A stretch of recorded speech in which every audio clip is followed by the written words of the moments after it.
Ellen Troxclair introduced Texas Taxpayer and Voter Defense Act yesterday, the day before. People who watch the show are familiar with this because of the Project Connect fiasco.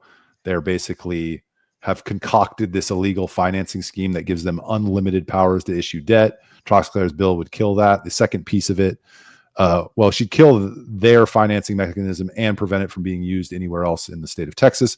And then the second piece is, if you tell voters you're going to do something in Texas, and then after they vote, you completely change it, you can't do that anymore. So that bill dropped. I think it has a pretty good chance. I'm wondering if you guys are excited about the bill. Charles, are you glad that now Houston's not going to be able to do this? Brad, are you glad that Project Connect is in a downward spiral? I'm pumped because, sorry, Brad, but I'm going to take the floor for a second if I can. I'm pumped because this is great because yes, Houston's not going to be able to do it. And this is certainly something, probably not this administration, but the next or the previous, God rest his soul, would have done.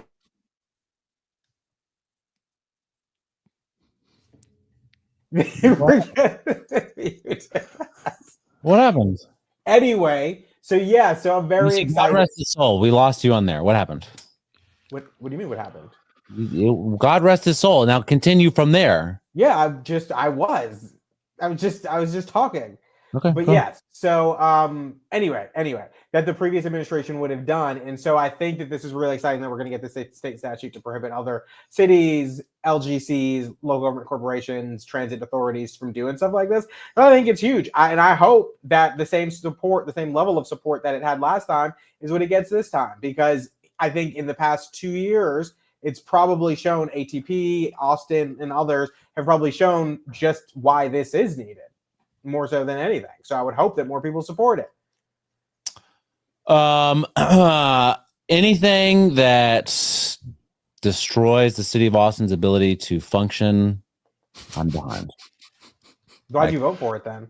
I can't help but why did I vote for Project Connect? Yeah. I really liked the renderings that they had on the sides of buses. It got me really jazzed about it, So the problem is, right, and what Austin did, they did this vote, 20%, 21%, whatever, increase on your property taxes, and that money supposedly, we promise, quote unquote, is going to go to this limited government corporation, correct? Local government corporation, but yes. Local government corporation. Okay. Yep. They don't have to. There's nothing saying that they're just sort of, it's like a promise, like, hey, we promise we're going to do this, but there's nothing holding their feet to the fire. They don't have to, right? Well, if they didn't transfer the money, they couldn't issue bonds. Okay. So that's kind of an impediment. So tell me, why is this? What is this? What's the tax implications here? Like, how could another city do this, and why is it bad? They could hold a tax rate election and say we need to make investments in climate change. Okay. And instead of doing a bond, we're going to do a tax rate election, which is a 20% increase in your taxes, and it's perpetual, meaning forever. Yep. And therefore your ability to issue debt is never ending, and there's no additional voter approval or oversight. So yeah, they issue $7 billion in bonds now, but once those are expended, the tax is still there. They could just go issue another $7 billion once those are paid off.